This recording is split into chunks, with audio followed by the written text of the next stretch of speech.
So, hello ma'am, my name is Giselle Sigaro and I am from Group A.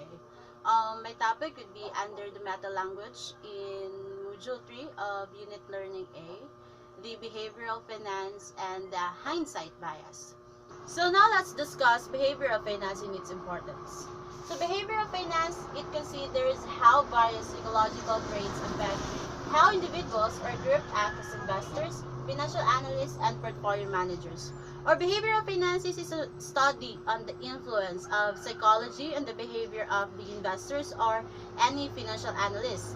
And this is about observing the behavior of the buyer, the seller of a stock.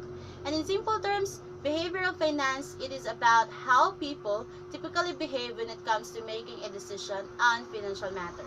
And its importance is to understand as to why people make a precise financial decision and how this decision affect the whole market.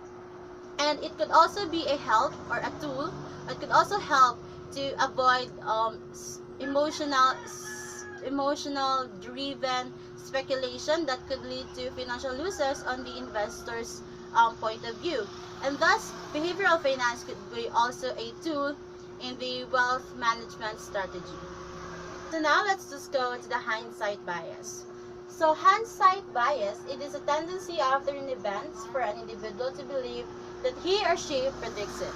Or hindsight bias is also known as the knew it all along phenomenon, which is a misconception after the fact that one knew that they were right in the beginning.